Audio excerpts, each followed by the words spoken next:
Faisons un point global. Alors, donc, entre Marseille 2e et Strasbourg 7e, il y a 4 points d'écart. Déjà, tout le monde se tient en 4 points. C'est fou.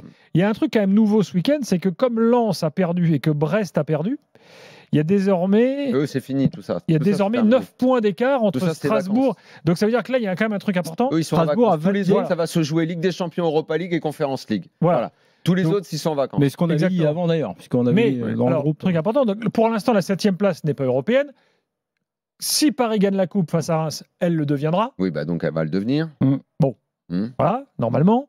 Donc ça veut dire que là, on est sûr ce soir qu'on a les clubs européens, en fait. Tu les as, maintenant il reste à jeter les dés pour avoir l'ordre. Exactement. Voilà. Alors je vous donne juste en sachant que finalement le suspense est total parce qu'il n'y a que 4 points d'écart entre toutes les équipes. Le week-end prochain, vous avez Strasbourg-Paris, samedi soir. Ouais. Nice-Reims. Saint-Étienne-Monaco, Lyon-Lens et Lille-Marseille. Voilà pour les clubs du haut du classement. Il nous reste 3 matchs et 3 journées absolument passionnantes. Après, je reste quand même persuadé que pour ce cas, avec la victoire de ce soir, elle est capitale, de même que le nul de Monaco hier. Pour Marseille, j'entends. Marseille a quand même 2 points d'avance sur le 3e et 4 donc sur le 7e. Il vaut mieux être à ce moment-là de la saison devant que derrière. Là, Marseille a on va dire, de grandes chances de jouer la Ligue des Champions. Deux victoires contre Le Havre et Rennes, et ça devrait suffire. On va peut-être pas parler du match, on fera les calculs d'épicier. Non, mais quand tu regardes le week-end, juste après on y reviendra, mais Monaco, le nul de Monaco par rapport à tous les autres résultats de Lille, de Marseille, tout va se payer de très, Lyon. Très cher. Exactement. Tout va se payer très très cher là. Un nul au Havre. Et surtout que tu as un Monaco-Lyon dans 2 semaines. Le Lille-Marseille, il reste encore des très gros matchs. Exactement. Allons-y sur le match. J'ai écouté en préambule une petite réaction d'Adrien Rabiot juste à la fin du match sur DAZN. On avait dit qu'on voulait sortir un peu de l'environnement de Marseille pour travailler plus sereinement, être entre nous, faire des choses entre nous mais autres. Voilà, ça s'est bien passé. Ce soir, on a vu un état d'esprit conquérant, des joueurs qui avaient envie d'aller vers l'avant. On a marqué des buts. Bon, on a pris ce but sur coup de pied arrêté. C'est dommage parce qu'on en avait beaucoup parlé, mais voilà, dans l'ensemble, c'est un match très positif. On est très content. Il faut continuer sur cette voie-là. C'est instinctif. C'est le geste de l'attaquant. Voilà, on sait que c'est un joueur hyper doué. Content pour lui parce que c'est un très beau but. Mais dans l'ensemble, pour l'équipe, parce qu'on a fait vraiment un très gros match. Voilà, bon, il avait gueulé il y a 3 semaines. Oui, alors, là, jeudi, tu te souviens, quand on était à Rome, à l'after, on a parlé à la fin de l'émission de ce Ritiro marseillais.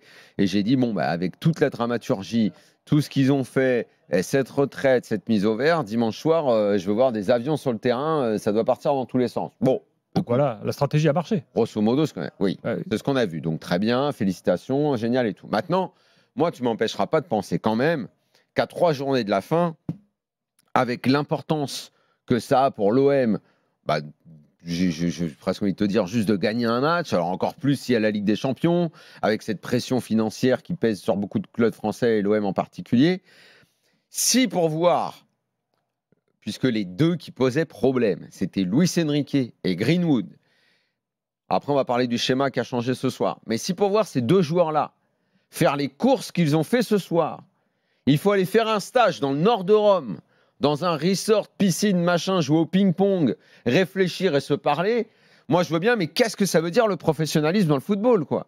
Si tu es obligé de faire tout ça, toute cette crise de nerfs, moi je suis très content, hein. Moi ce soir, Balerdi était de retour. Dès le premier tacle, intervention sur Sima, première intervention et dans la foulée il en fait un deuxième, c'est bon, j'ai vu que Balerdi, on n'aime pas, machin, alors, on n'est pas là pour dire que c'est le meilleur défenseur du monde, mais au moins, il a mis le pied d'entrée, il a fait comprendre quel était l'état d'esprit.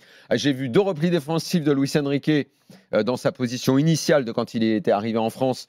Je l'ai vu courir, faire 2-3 pressings et tout. Je dis, ah ouais ? Ah bah toi, tu peux faire ça, toi.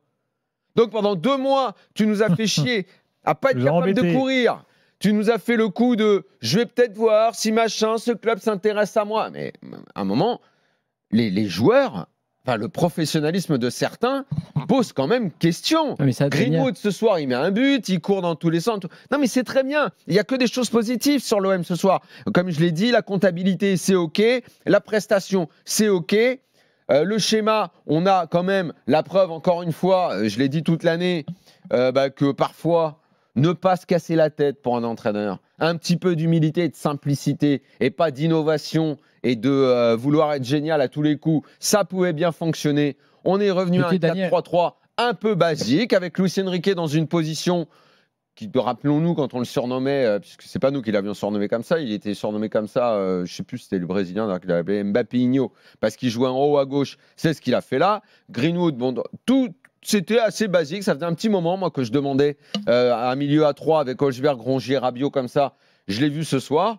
Bon, voilà, on a fait simple, on a mis du pressing, on a eu la bonne attitude, on a eu un Guiri spectacle. Bon, Guiri, on sait que de temps en temps, il est capable de sortir des matchs de fou. Ce soir, il était vraiment haut de gamme de chez haut de gamme. Ça fait quand même, pour le coup, ça dure. Parce qu'on avait dit que ça pouvait s'arrêter très vite et franchement, il fait une saison. Il nous a tellement fait passer des chauds froids dans le passé que de voir que là, quand même, ce soir, il fait une prestation top masterclass internationale. C'est tant mieux. Mais un peu de simplicité et du professionnalisme où tout le monde se regarde dans une glace en disant, les gars, là, il y a la Ligue des Champions pour l'OM. On n'est peut-être pas obligé d'aller faire un stage d'une semaine dans un autre pays et de rendre toute notre situation dramatique. Ils vont y retourner, a priori. Donc, ils vont y retourner, a priori, là. Comment c'est, ils vont retourner? Ils vont retourner en Italie? C'est prévu qu'ils y retournent, oui. L'Afterfoot. Gilbert Bribois. Il est 23h04, l'after est là jusqu'à minuit. Tiens, je vous ai pas signalé un match portugais ce soir. Je vous en parle parce que c'est Boavista Sporting. Bon, le Sporting mène 4-0 en deuxième mi-temps. Mais surtout, il y a de la lumière dans le stade de Boavista. Donc Gérard Lopez a payé l'électricité, vraisemblablement. L'électricité. Oui, j'ai vu que visiblement il avait des problèmes de facture. Il y a les images là. Bon. Ah, tu dis peut-être de la lumière et plus de papier WC. Non, le papier toilette c'était à Bordeaux. Oui, mais peut-être qu'il a remplacé. Il a peut-être payé l'électricité. Et... il a pris le PQ de Boavista pour le ramener à Bordeaux. Ouais. Non, ils ont mis des feuilles de papier et des papiers journaux. À la place. Bon, très bien. Découpé en carré, en rectangle. Flo. Pas facile. C'est mieux en rectangle ou en carré d'ailleurs? C'est mieux en rectangle. Plus large possible. Bon, un rectangle, face à lui. Donc après le monologue. Tu plies en deux parfois les feuilles ou pas? Bon, bref. On peut faire un débat. On peut partir sur les stratégies. Laissez tomber les débats parallèles. Pour répondre à Daniel, je m'étonne un petit peu parce qu'on a eu ce débat-là plusieurs fois, mais sur les coachs et sur le côté, oui, alors il faut faire tout ça pour arriver à. Oui, Daniel, il faut faire ça. C'est-à-dire qu'il faut user de stratégie. Alors peut-être que celle-là, elle est grosse, la ficelle est énorme. On va en Italie, on fait tout un cirque, on est sous pression, on le montre, peut-être. Mais moi, je pense qu'aujourd'hui. Mais je ne te dis pas qu'il ne faut pas, Flo. Ouais, mais tu avais l'air blasé. Alors il faut ça pour que tu cours. Non, mais attends, juste pour finir là-dessus. Je te répondrai après. Et c'était pour te dire que j'ai envie de te dire, heureusement ou malheureusement, moi je ne sais pas. Je te dis, on a eu ce débat, tu dis c'est bizarre, vous pensez qu'il faut en gros des gourous, des machins. Oui, entre guillemets, il faut des gourous, il faut en tout cas des coachs qui ne peuvent plus se contenter de réfléchir juste tactique, mais qui doivent aussi les surprendre, les intéresser. Tu peux trouver ça naze, nul, et tu as raison, c'est pas professionnel de pas faire les replis défensifs quand tu t'appelles Luis Enrique, ce qu'il a montré sur le terrain il y a quelques temps. Il a tout tenté. Je te mets sur le banc, je te pique, ça marche pas, je te reviens. Ok, t'es peut-être un enfant devant tes joueurs, ça te choque peut-être, mais je pense qu'aujourd'hui, tu dois faire tout ce job-là. Il a fait ce job, et pour répondre à ta deuxième truc, il n'est pas Géo trouve tout, mais là aussi, il n'a pas des défenseurs énormes. Donc, il a cherché à 3, à 4. Moi, je ne jette pas la pierre à De Zerbi là-dessus. S'il n'avait pas changé, s'il n'avait pas trouvé les solutions, je jetterais la pierre. Moi, j'ai vu aujourd'hui des joueurs concernés parce qu'ils ont fait ce truc en Italie, entre autres. J'ai vu une défense à 4 et ça marchait, même si elle fait encore un peu peur parce qu'individuellement, il y a des soucis. De Zerbi, il est obligé de s'adapter à cette nouvelle génération comme tous les coachs. Donc, il fait le job. Mais en fait, j'entends ce que tu dis, je suis d'accord avec toi. C'est juste que je ne peux pas m'empêcher de critiquer ça. En fait, ça m'agace profondément. Je sais que probablement, on me l'a dit 1000 fois, les coachs me le racontent, qu'il faut sans arrêt essayer de mobiliser les joueurs, de les intéresser autrement, que tu ne sais pas si la bonne méthode, c'est après une défaite, prends 3 jours de vacances ou je te mets au vert 3 jours. Je le sais, tout ça, on me le dit. Mais je veux encore avoir le droit de dire que c'est pas normal, que ces mecs-là ont des contrats professionnels et qu'ils ont des obligations et qu'ils doivent les comprendre. Quand tu es dans un club comme l'OM, parce que dans ces cas-là, alors, le discours de communication qui consiste à dire « j'ai fait signer ce joueur parce que je m'appelle l'OM et que je suis un club où tout le monde comprend que parce qu'il y a le public, que parce que c'est ceci, cela, que quand je mets le maillot, j'arrive à me transcender, j'arrive à être un joueur différent. » Alors, viens pas me faire... C'est pour ça qu'à chaque fois, on revient au même débat sur la com, la méthode. J'aime pas qu'on nous prenne pour des cons, qu'on nous raconte des histoires. C'est pas de la faute des dirigeants, ça. C'est de la faute d'un environnement qui raconte des sornettes. Non, que ce soit le coach qui raconte du bidon, que ce soit les joueurs qui racontent du bidon, que ce soit les dirigeants. Moi, je veux juste qu'on éclaircisse le truc.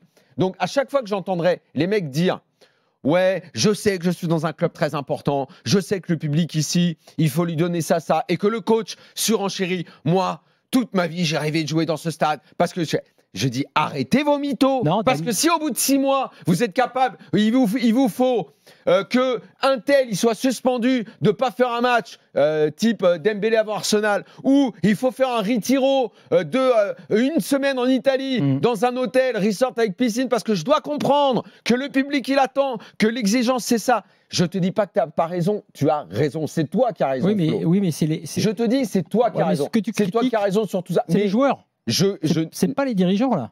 Mais tout va ensemble. Non, mais les dirigeants font leur job pour les réveiller, les mecs. C'est pas de leur faute si le gars est bon pendant 20 matchs et après arrête de jouer. Moi, je pense que c'est leur rôle. Moi, je trouve que tout va ensemble. Moi, là, pour le coup, exactement comme quand c'est les joueurs. Moi, les gens, ils trouvent ça marrant. Les gens, ils ont trouvé ça marrant. Dembélé, il met des buts, il a des Patek ou des Rolex à la fin. Mais moi, ça m'a pas fait rire.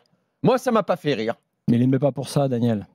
Il aimait parce que Luis Enrique a su lui parler, a su le replacer, a su lui montrer ce qu'il fallait faire. C'est comme ça. Et donc, qu'est-ce que je te dis ? Tant mieux si les coachs ont de l'influence sur les joueurs. Qu'est-ce que je dis ? C'est de la com. Non, la com des joueurs. Bah oui, mais c'est ça dont je te parle. Non, à l'instant, tu as mélangé toutes les coms. Mais moi je mélange tout. Non, je te dis tout ce qu'on nous raconte. J'ai envie de leur dire, mais fermez-la. Arrêtez de nous raconter de la merde. Je te réponds sur ça. Ce que tu as dit est juste sur la com des joueurs. Oui, le mec qui dit le maillot, l'écusson et qui court pas pendant 3 matchs, c'est de la com, tu as raison. En revanche, De Zerbi qui dit j'adore l'OM, j'ai jamais vu ce public et tout. Lui, il y croit et il a envie de rendre ça. Mais si. Et c'est pour ça que lui, d'ailleurs, à ce point, je l'ai critiqué pour avoir mis presque trop de nervosité dans tout ça. Ça, c'est une chose. En revanche, c'est pas de la com, ça. Non, c'est pas de la com. C'est que lui, il croit vraiment, mais il est trop nerveux. Et lui, il a pris. C'est pas de la com quand il les bloque 3 jours, qu'après il les emmène là, qu'il leur dit. Mais non, mais tu es en train de prouver justement par l'exemple qu'il leur fallait ça, que tu es obligé de trouver des ruses, que tu es obligé de trouver. Regarde, Arteta, il fait ça tous les jours avec ses joueurs. Les coachs modernes, ils font ça, ils ont raison. Donc ce que tu critiques, là tu fais. Je ne te dis pas que tu as tort. Non, mais tu mélanges. Tu comprends bien ? Oui, je comprends. ne dis pas que tu as tort. Sauf que tu mélanges un truc qui est vrai. La com des joueurs est parfois ridicule parce que quand tu ne fais pas sur le terrain. C'est encore plus ridicule. Mais non, parce que là, c'est pas de la com. Moi, je te fais la colonne des coachs. De Zerbi, même à son petit niveau. Fonseca, je te fais Fonseca que j'ai eu besoin d'aller de me coller le front à un arbitre pour que les joueurs sentent qu'on va faire l'union sacrée. Non, c'est lui-même ça. C'était lui. Mais ça a été dit dans la com. Ça a été dit derrière. Ça a été dit derrière. Les coachs sont besoin de faire ça. Les coachs sont eux-mêmes. Entre ça, je te fais la colonne. Luis Enrique, ouais, j'ai commencé à préparer l'année dernière que si on jouerait machin, que si je faisais ça, mais c'est pas de la com, c'est vrai. Écoute, il y a une progression. Juste pour finir, de la part des coachs, encore Daniel. Une fois, je te dis pas que tu as tort. Je te dis que tout ça m'énerve. Oui, peut-être, mais ce qui doit t'énerver, pour finir, c'est les joueurs et leur com qui est bidon, parce que tu ne peux pas dire que c'est le truc le plus important du monde quand tu as un match par semaine et que tu cours pas. Ça, on est d'accord. En revanche, que les joueurs, que les coachs aient besoin, non pas de com, mais de trouver des ruses psychologiques, mentales, pour garder leur joueurs sous pression, et ben ça, c'est pas de la com. C'est pas de la com, c'est du management. Mais je ne te dis pas. On va parler du match, les gars. Je ne te dis pas que tu as tort, encore une fois. Je dis que ce management-là, franchement, m'agace. Moi, je me mets dans la tête des supporters. Je me dis que, honnêtement, il y a des choses qui m'agacent profondément. Si je suis lyonnais, que j'ai vu le match de Lyon, le derby, malgré les énormités que j'ai vues en matière d'arbitrage, mais bon, quand même, il y a eu un état d'esprit qui était défaillant, de les voir faire le match une semaine après, enfin, leur semaine noire, suivi de ça, Marseille, qui a fait des matchs, mais le match à Monaco, catastrophique, derrière on fait le retiro, derrière on fait ça, là ce soir on met cette prestation. Parfois, je te jure, t'es supporter, tu dis, oh les gars, nous on est là chaque semaine, on est là tout le temps. Et vous nous offrez ces visages-là. C'est vrai, mais les coachs ont un nouveau métier. Mais c'est le football moderne, tu as raison. Et les coachs sont obligés sans arrêt de trouver des trucs, d'inventer. C'est pénible. Je suis comme toi, je n'aime pas ça de la part des joueurs. Ce que j'aime là-dedans, ce qui m'intéresse, c'est de voir à quel point, en termes de management, on a des coachs qui sont plein de ressources différentes et qui doivent bosser plein de choses, plus de choses qu'avant pour réveiller tout le monde. Que ce soit Big Bay, que ce soit De Zerbi, que ce soit... Tous, ils sont obligés. On a parlé de Julien Laurence, on a fait le sujet sur Arsenal. On a décrypté, on va dire, la technique et la méthode Arteta. Arteta, alors... Il en fait peut-être des caisses, on a vu le doc sur Arsenal. Oui, évidemment, si tu vois ça, tu vas te moquer, comme tu vas te moquer de Luis Enrique, parfois ça peut arriver, mais Peu importe, le mec se dit je dois leur trouver des trucs pour les réveiller. Donc il leur trouve des feintes, des discours, il les fait pleurer, il va leur mettre les images de la famille, ils vont trouver 10 000 trucs et il en faut 38 journées, enfin 34 et la Ligue des Champions. Tant que c'est ça, dans l'intimité du vestiaire, le mec il faisait. Moi je te parle de l'enrobage. Je te jure, mais il faudrait sur juste 1 an, on prend toutes les phrases prononcées par les coachs, tu mets ça en face des joueurs, tu regardes les attitudes sur le terrain, tu dis mais votre soupe, elle est oui, indigeste. Mais parfois, s'ils ne l'avaient pas fait, ils perdaient leur groupe. Regarde, si le coach est un flemmard, tiens, prenons un coaching à l'ancienne, je vais te prendre l'exemple de Laurent Blanc. Laurent Blanc, il dirait moi, c'est pas possible, les gars. On court pas, moi, c'est pas possible. C'est pas possible. Ok, c'est pas possible. Et après, tu fais quoi? Le mec, il court pas. Je fais rien. Moi, c'est pas mon job. Le gars, il est pro, il doit courir. Non, faut pas baisser les bras. Je vais te dire, Flo, en fait, tu as malheureusement raison. C'est fatigant d'être coach. Tu as malheureusement raison. Évidemment. Je le sais. Laurent Blanc, quand il était bras croisés sur le banc, quand il était bras croisés sur le banc et que ses joueurs jouaient bien, c'est bien. Et puis quand il y avait un souci, regarde avec l'histoire avec Serge Aurier. Tu sais quelle est l'une des phrases qui m'énerve le le management plus des et joueurs. Le leadership. Tu sais une des phrases qui m'énerve le plus des joueurs? Quand certains joueurs te disent, et ça c'est une phrase qui est plutôt ancienne, c'est même pas une phrase moderne. Dire, ouais, avec ce coach, nous on donne tout. On peut aller au combat, on peut mourir pour lui. Je dis, ouais, bouffon.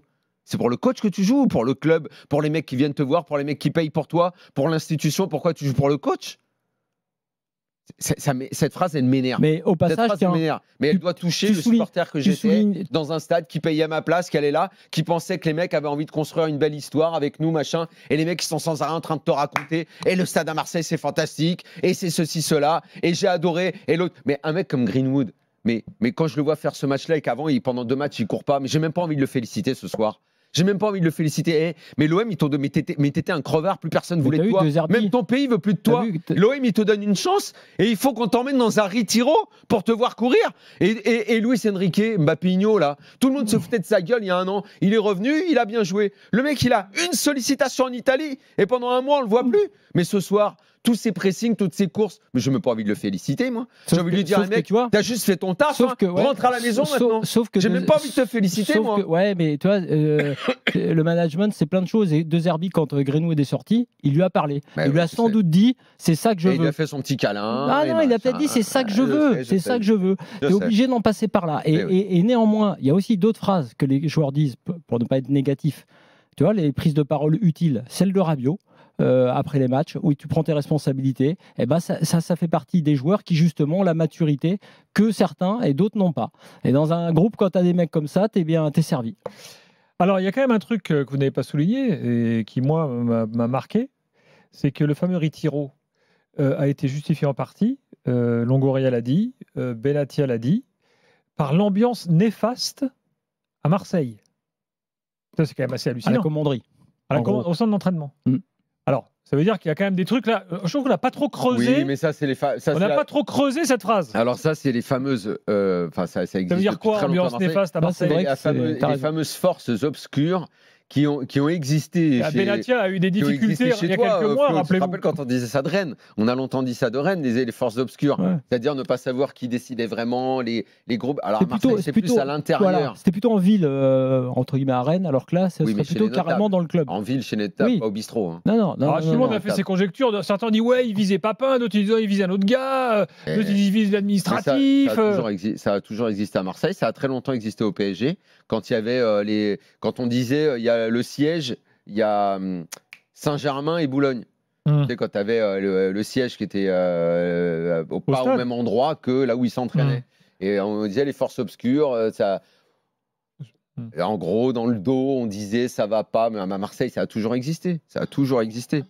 Bon, dans un instant, Ariel, avec nous pour parler trop là-dessus parce que c'est quelque part le discours que tenait Hérault. Ça rejoint le discours d'Hérault qui en gros disait qu'il y avait trop de dramatisation en cas de défaite.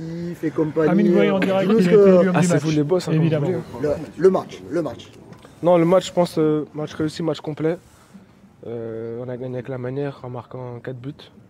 Et on aura pu en mettre plus à la fin. Donc non, franchement, on est satisfait de ce match. Alors maintenant, le triplé. Le triplé dans son ensemble et après, un focus quand même sur le but de l'année. Non, triplé, ça fait toujours du bien de marquer en tant qu'attaquant, surtout avec un triplé. Hein. Franchement, à la mi-temps, quand j'ai mis le doublé, je pensais à mettre le triplé. je l'ai mis avant ma sortie, donc je suis très content. En plus, à la victoire, il y a les 3 points, donc c'est le plus important. Le but, alors ce but. Je sais que tu es à l'entraînement des fois. Tu parles duquel, Karim? Numéro 2. Ah, super. La bicyclette. Non, franchement, je pense que c'est l'un des plus beaux buts de ma carrière. Je pense que le contrôle qui fait la différence, je me la lève et après à l'instant, je tente la bicyclette, elle rentre au fond. Facile le foot. Hein. Non, c'est pas facile. Quand on voit comme ça, on dirait que c'est facile, mais c'est pas facile.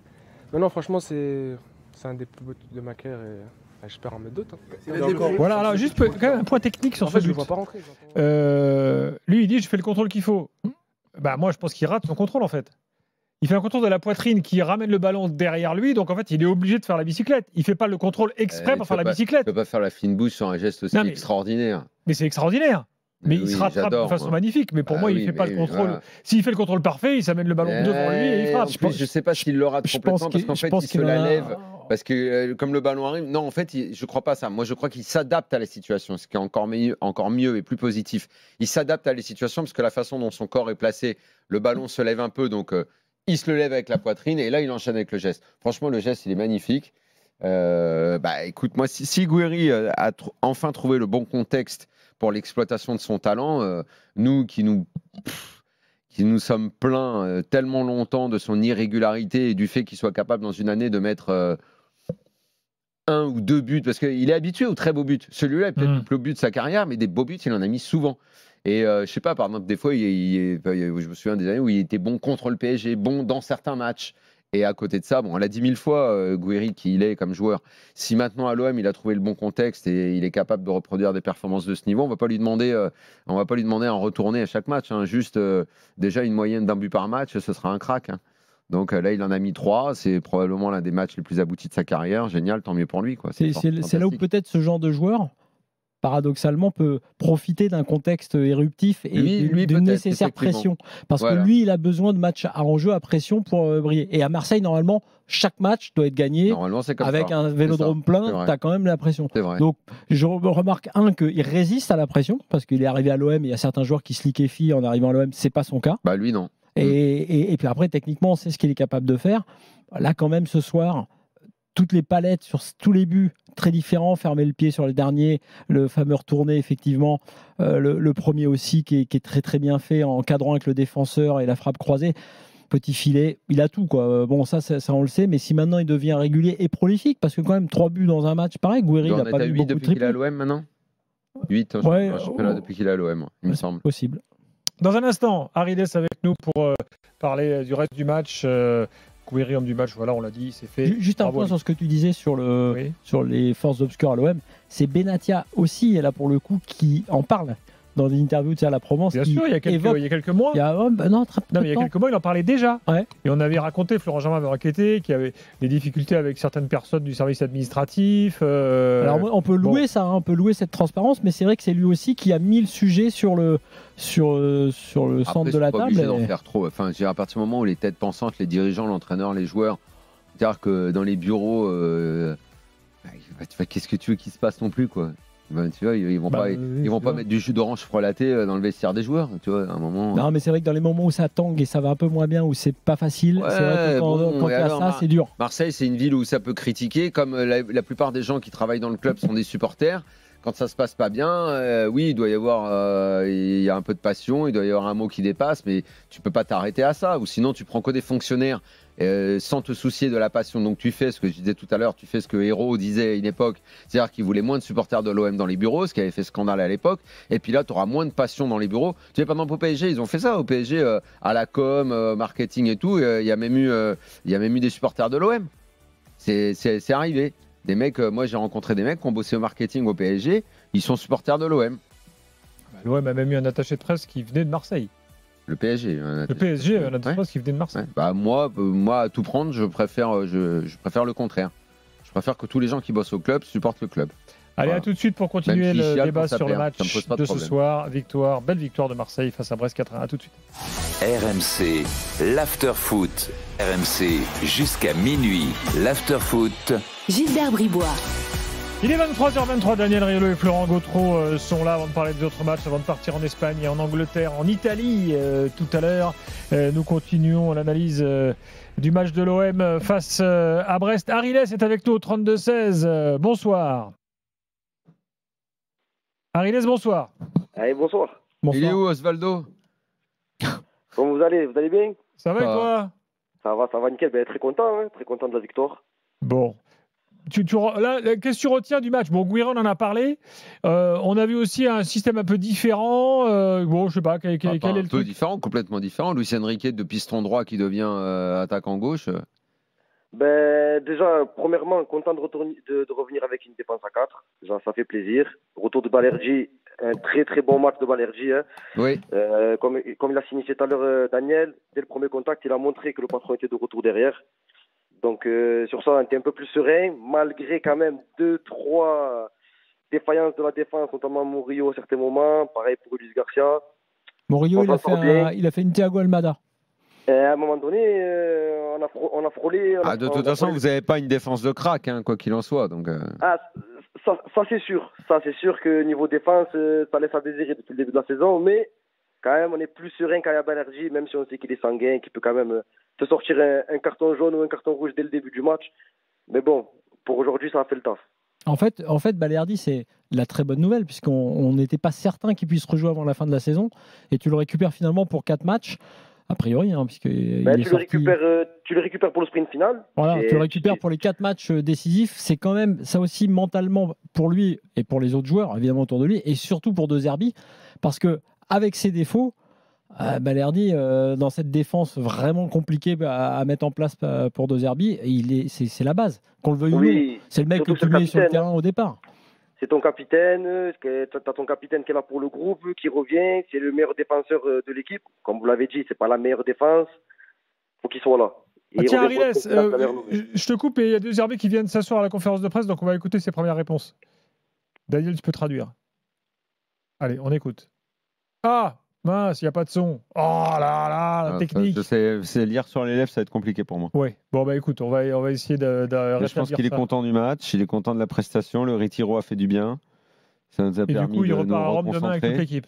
Gouiri a été magnifique, mais je le savais. Et l'hôtel leur a plu, c'était plutôt sympa. Il y avait des tables de ping-pong. Dans leur visite au Vatican aussi. Il y avait une belle piscine et tout, et puis ils sont allés vite fait dire adieu au pape aussi. Et la pasta était pas mal. Comme les joueurs de la Roma aussi. Voilà.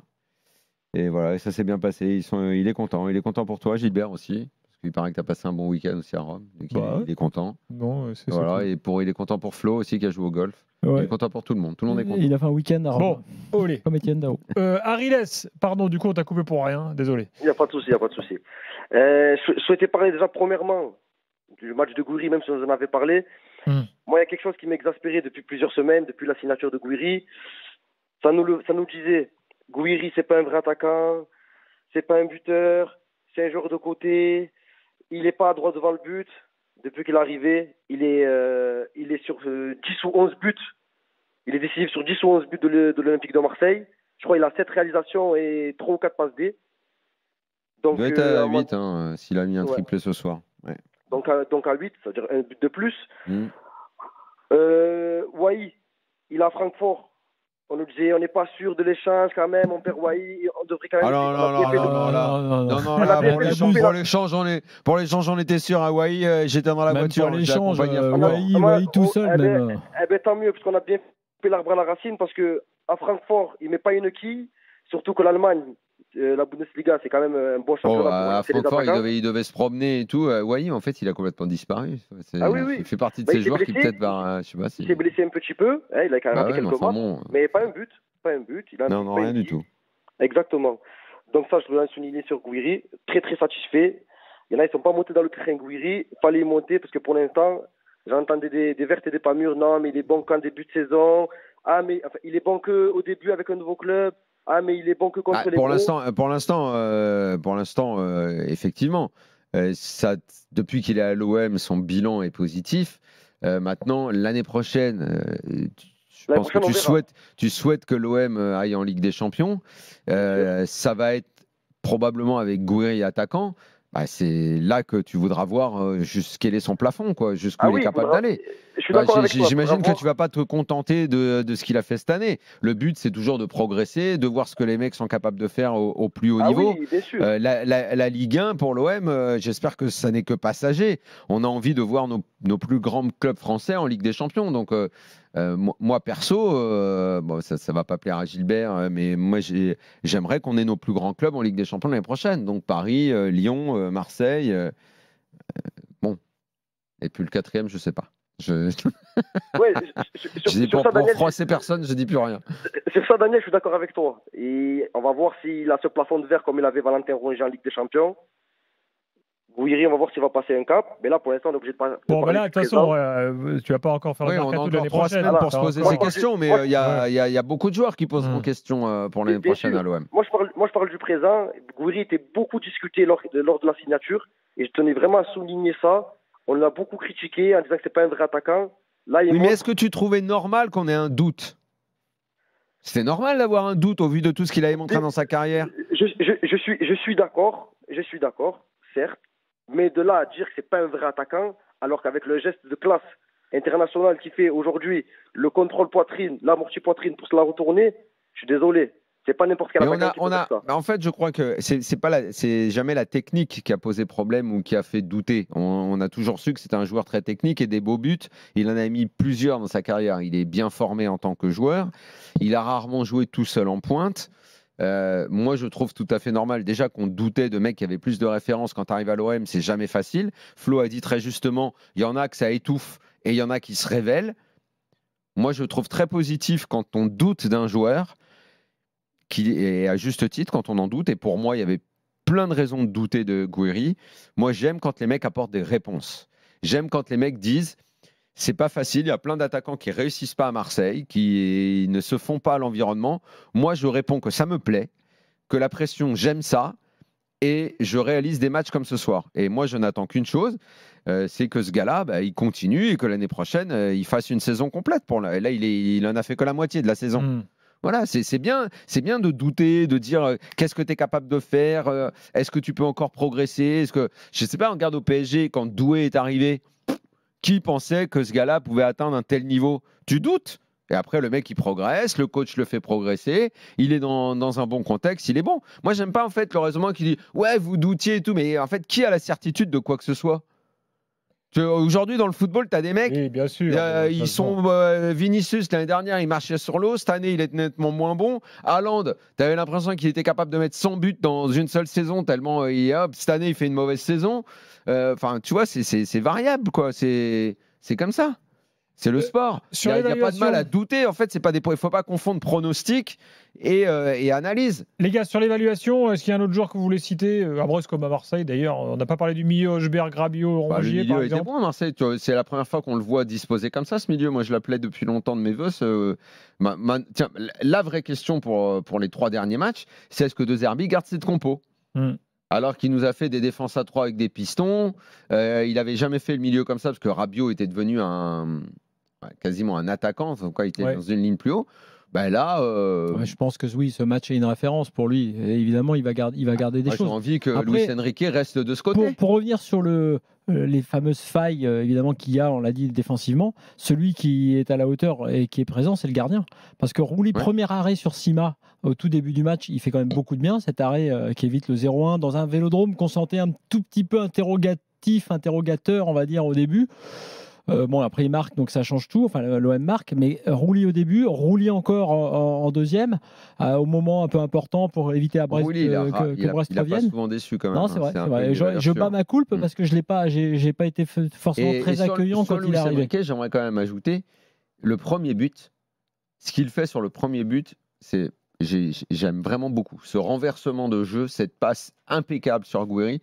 On peut mettre en avant le geste final de Gouiri, mais le décalage, la belle ouverture de Luis Enrique, c'est au vu de ce qu'il nous avait montré ces dernières semaines, j'étais très content de voir cette passe parfaite. Renversement de jeu, oui, mais je demanderais dans ce cas-là, moi, à Eric Roy, ce qu'il pense du positionnement de sa défense sur ça, parce que c'est pas vraiment une ouverture, c'est un renversement latéral et Je sais pas où était. C'est Aïdara qui est arrière gauche, non? Après, l'attaquant, il est là pour exploiter. Oui, je suis d'accord. Mais il y avait un espace. Il voit la place, il met le ballon parfaitement dans les pieds de Gouiri. Moi, j'ai trouvé que ce renversement-là. Non, je suis d'accord. Mais après, si tu veux, Gouiri, il a encore beaucoup de temps, beaucoup d'espace. Et non, mais voilà. Après, c'est Il y a Karim sur le chat, il dit un truc. C'est vrai, il faudrait.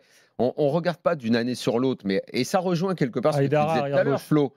Sur les joueurs et les innovations pour les motiver en permanence et tout. Mais Cole Palmer à Chelsea, le mec a disparu. C'était un génie dès qu'il touchait un ballon.